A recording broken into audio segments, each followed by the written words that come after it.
Պարոն Վարդեղանյան, արդացին, որտեղ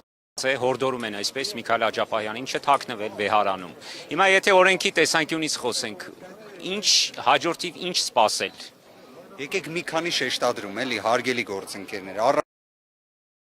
որ հաղորդագրություններին ծանոթանալով եմ հասկացել, գնում է ենթադրյալ միջին ծանրության հանցանքի մասին, որ պատկերացնեք միջին ծանրության հանցանքի դեպքերով, նույնիսկ մեկ ոստիկան հնարավոր է չի գալիս բերման ենթարկելու որևէ անձի։ Տվյալ դեպքում ես այսօր առավոտյան, երբ ականատեսը եղա նրա ինչին երևի թե բոլորը եւ մեր ամբողջ հանրությունը, մենք տեսանք հարյուրավոր, եթե ոչ հազարավոր իրավապահների, որոնք պետք է ինտենսիվ հարկադրանքի միջոց գործադրեն կրկին ենթադրյալ միջին խոսվող հանցանքի հետ կապված։ Հիմա շարունակությունը, իսկ ինչի մասին է այդ հանցանքը։ Խոսքի ազատության մասին։ Համարենք խոսքի ազատությունը լինում է ցնցող,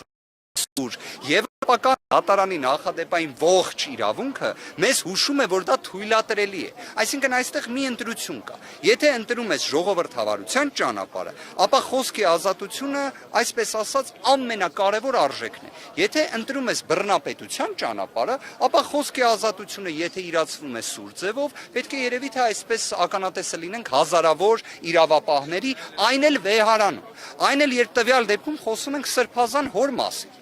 Հայաստանը եվրոպական կոնվենցիաների անդամ է բազմաթիվ։ Սա ինչ հետևանք կունենա, սա որևէ։ Եթե չեմ սխալվում, նաև կարծես վերջերս չէր, որ հանրաքվեր տեղի ունեցել, որտեղ իբրև Եվրոպայի միությունը րոպեշուտ սպասում է հանրապետության։ Ես Եվրոպայի միության որևէ երկիր չեմ պատկերացնում, որտեղ հնարավոր է հազարավոր զինված ուժայիններով միջին ծանրության ենթադրյալ հանցանքի, որն էլ վերաբերում է խոսքի ազատությանը, կան նման գործողություն անեն։ Վերջերս մի հայտ լրատվականի հարցազրույց տալու, որտեղ իրենք հարց էին տալիս, ի վերջո ինչ է կատարվում շուրջ, եւ փորձեցի իրական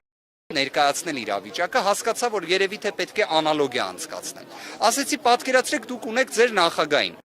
պարոն Մակրոնին։ Ասում է այո, ասում են դուք նաև ունեք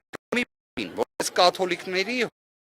բարձր առաջնորդ, ասում է այո, ասում են դուք պատկերացնում եք, որ պրեզիդենտ Մակրոնը, օրինակ նախագահ Մակրոնը պահանջի Հռոմի պապի հրաժարականը։ Վերջինս սկսեց ծիծաղել։ Երբ նկատեց, որ ես չեմ ծիծաղում եւ լսեց իմ արձագանքը, որ այ դրանից մի բան էլ ավելի վատ իրավիճակ է Հայաստանում, թե կռած իրավիճակի լրջություն։ Սա աբսուրդ է, սիրելի գործընկերներ, սա իսկապես աբսուրդ է, սա աբսուրդ է, որ մենք կարող ենք պատկերացնել, որ մենք ունենք պարտականություն մայր աթոռը պաշտպանելու, մենք ունենք պարտականություն սրբազան հորը պաշտպանելու, մենք ունենք պարտականություն վեհափառ հայրապետին պաշտպանելու։ Սա անկեղծորեն եմ ասում, սա աբսուրդ է, սա իրավական որևէ մի տրամաբանություն չունի, սա ես չգիտեմ ինչ է։ Բայց հեղաշրջման կոչերի համար են ըստ էության այդ քրեական վարույթները։ Ես նորից էլի եկեք ձևակերպեմ։ Կարծում եմ քրեական օրենսգիրքը այս իրավիճակները շատ ավելի խորքային ամենայն տալիս է մի ծանրության աստիճան, որ պատկերացնեք միջին ծանրության հանցանքը այն դեպքերն է, որ հնարավոր է լինի տուգանք, հնարավոր է լինի այլ պատիժ։ Եթե արարքի համար կարող դա նշանակում է իր ինտենսիվությունը բավականին ցածր է։ Անկախ նրանից դրա բովանդակությունը սուր է, վտանգավոր է եւ այլն, դա կպարզվի հետագայում, բայց մի կարևոր բան։ Ես լսեցի Միրան Պողոսյանի խոսքը, որտեղ փաստաբանը ընդգծեց, որ խոսքը գնում է ամիսների, եթե ոչ տարի ամիսներ առաջ կատարված հայտարարության մասին։ Այդ որտեղ առաջացավ է առհասարակ բոլորս գիտենք, չէ՞, տաք հետքերով է լինում։ Այսինքն հիմա ենթադրենք, եթե ես օրինակ լրագրողի օրինական գործունեությունը խոչընդոտեմ, ինձ հենց այդ պահին, չէ՞, պետք է հարկադրանքի միջոց կիրառեն։ Օրինակ, եթե ես կներեք օրինակի համար, պարոն Մակարյան, եթե պատկերացրեք լրագրողի նկատմամբ հարկադրանքի միջոց եմ կիրառում, 5 ամիս հետո որոշում են իմ նկատմամբ, այսպես ասած, քրեադատավարական մեխանիզմներ կիրառվել։ Դուք ինչ արձագանք կտաք, չէ՞, ասի ուրեմն ստեղ մի բան է ինչի։ Ժողովրդի լեզվով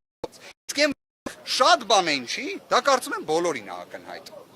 Անկախ նրանից թե ինչ հոդված է։ Ես ուղղակի իսկապես մեծ հույս ունեմ եւ հավատս երբեք չեմ կորցնելու, որ մեր հասարակության համար գոյություն ունեն սրբազան արժեքներ։ եւ դրանցից մեկը մեր հավատքն է, մեր մայրաթորն է։ Պարոն Վարդավանյան, հիմա կարծես թե չկարողացան, չհաջողվեց աղացականներին տանել Միքայել Փազյանին, չնայած մինչ այդ հայտարարությունն են տարածել եւ կոչ են անում չթաքնվել իրավապահներից, բայց իրենք հեռացան։ Ինչ է սպասում, ի վերջո կհաջողվի,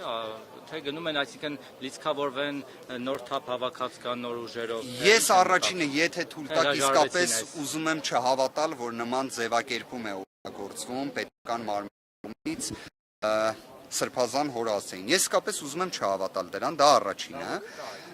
Երկրորդը ուզում եմ ասել, որ ես նաև շատ հակված եմ, նույնիսկ ներեք այստեղ կպնդեմ։ Ես համոզված եմ, որ իրավապահների մեջ էլ կան հայ առաքելական եկեղեցու հետևորդներ, որոնք եւս ունեն կարմիր գծեր, որոնք այդ կարմիր գծերը չեն հատելու, որովհետեւ ի վերջո յուրաքանչյուր իրավապահ ծառայում է իրավունքին, օրենքին սահմանափակված լինելով սահմանադրությամբ։ Բառացի ասել է դիմադրությունը չլիներ, բայց այդ կարգերը հատում էին, որտեղ նստելու շեմին էր Փազյանը, հետո դիմադրություն եղավ ոստերության պատճառով։ Ես կարող եմ կրկին իմ կարծիքը հայտնել, որ ես չեմ կարող բոլորի համար ասել։ Բոլոր իրավապահների համար չեմ ասում, բայց ես համոզված եմ, որ այնտեղ կան մարդիկ, որոնք կունենան այդ կարմիր գծերը։ Հավատում եմ դրան։ Տեսեք, պարոն Վարդավանյան, բառացի ասել են Միքայել arczepiskopos Աջապահյանին, փակագծում Գևորգ Արտաշեսի Աջապահյան, ոչ են անում չթաքնվել իրավապահ մարմիններից եւ ներկանալ իրենց սպասող ազգային անվտանգության ծառայության օպերատիվ խմբին։ Ես չափազանց վատ եմ զգում նման հայտարարության համար։ Եվ կրկին կմնամ իմ այն կարծիքին, որ միգուցե դա պարզապես, այսպես ասած, էպիզոդիկ հայտարարությունը, նույն իրավապահների ներկայացուցիչների չի կիսում նման հայտարարությունը, որովհետև ես անկեղծորեն եմ ասում։ Մի հատ իրականում ուզում եմ սա ֆիքսենք։ Միջին ծանրության ենթադրյալ հանցանքի համար, որի համար որպես պատիժ կարող է լինել տուգանքը, նման ինտենսիվ հարկադրանքի միջոց, թաքնվելու մասին խոսակցություն եւ այլ, պիտի կանգնի իրավական առումով պատկերացնում եք լուծում կարգավորում, թե իրավական առումով լուծումը պատկերացնում եմ, որ ընդհանրապես նման քրեական վարույթ չի կարող հարուցվել, եթե հարուցվել է, կարող է կարճվել։ Իրավական առումով լուծումը շատ պարզ, որովհետև այդքան ամիս, եթե նշվածը որևէ քրեական հետապնդման առարկա չի հանդիսացել, երևի պատճառ է ունեցել, չէ՞։ Օրինակ, ես հակված եմ, որ քննիչը դատախազը հսկող չեն տեսել դրանում որևէ այդպես ինտենսիվություն ենթադրող խոսք։ Նաև հաշվի առեք խոսքի ազատությունը եւ այսպես ասած քրեորեն հետապնդելի արարքի ենթադրյալ առնչությունը շատ նուրբ սահման պետք է ունենա։ Եվ այդ իմաստով ես նաև չեմ էլ լսել նման խոսք ընդհանրապես, որը առնչություն ունենա քրեական օրենսգրքի նման հոդվածի հետ։ Դուք հնարավոր համարում եք, որ ուժային կառույցները կհրաժարվեն սպասարկել իշխանության այս օրակարգը եւ գալ այս գործողությունները իրականացնել, որովհետեւ տեսեք մեդիայի բացառիկ տեղեկություններով իրավապահները հրաժարվել են ուժի կիրառմամբ հրաման կատարել։ Ես բնավ չեմ բացառի, ինչ որ իմաստով ձեր հայտնած տվյալները կարելի ասել համընկնում են քիչ առաջ իմ հայտնած այն կարծիքի հետ, որ այստեղ կան կարմիր գծեր։ Այստեղ իսկապես դասական իմաստով հենց այն կարմիր գիծն է, որը կարող ենք պատկերացնել բոլորի համար։ Գործընկերներ ջան, առաջինը, իսկապես ուզում եմ, որ մեկի մոտ հավատը առայն, որ իսկապես մեր հասարակությունում կան կարմիր գծեր, երբեք չդադարի։ Երկրորդը, իրավապահների վերաբերյալ հարցադրումը հնչեց, ես իսկապես րոպեներ առաջ կամ վայրկյաններ առաջ այդ հույսս հայտնում եմ, եւ իսկապես եմ հայտնում, որովհետեւ իրավապահների համար էլ վեհարանում հարկադրանքի միջոց կիրառել, խոսքի ազատության, նույնիսկ եթե մի քննիչ կամ մի դատախազ պատկերացնում է, որ այդտեղ առնչություն կա քրեական օրենսգրքի հետ, այդ ինտենսիվության կարիք չի կարող լինել, որտեղ կրկին սա միջին ծանրության հնարավոր տուգանք ենթադրող արարքի մասին է խոսքը, եթե հաստատվի, որ նման երևույթ կա։ Ես առնվազն որպես մասնագետ կարող եմ ասել, ես նման երևույթ չեմ տեսել։ Ավելին, իմ կարծիքի հետ առնվազն համաձայն են եղել բազմաթիվ քննիչներ, դատախազներ, ամիսներ շարունակ, որովհետև քրեական հետապնդում չի եղել։ Հիմա ինչ փոխվեց։ Ես կարծում եմ այդ տեղեկությունը, որ հրահանգվել է այնպես անել, որպեսզի չզգացի, որ որոշ հրաժարվել նման հրամանել, որպեսզի առանց բախման Միքայել Փազյանին ձերբակալեն։ Հիմա հետաքրքիր է, ի վերջո հրաժարվել են չէ ցանկանում։ Ես մի հատ Ցույցտվության մի հատ ուրիշ բառին ուշադրություն կդարձնեմ, ուղղակի ապշելու աստիճանի իրավիճակ, եթե մենք խոսում ենք սրբազանի ձերբակալման մասին, հասկանում եք, ու ինչ ենթադրյալ արարքի, խոսքի ազատության շրջանակներում գտնվող ենթադրյալ գործողության մասին, այս իրականում հարկադրանքի միջոցը սիրելի գործընկերներ, միջազգային փորձում է այդպես, դա բացառիկ դեպքերին է վերաբերում։ Հիմա ժողովրդավարության արժեքների, այսպես ասած, օրան է, թե ճիշտ հակառակը։ Հիմա իրականում շատ հետաքրքիր, ուղիղ, ցանկացած, այսպես ասած, անաչառ մարդու համար, սա ջրբաժան է որոշակիորեն։ Եթե խոսքի ազատության շրջանակներում, այն խոսքի, որը կարող է դուրեկան չլինել։ Իդեպ եվրոպական դատարանը ասում է, որ այդ խոսքը կարող է նույնիսկ լինել ցնցող։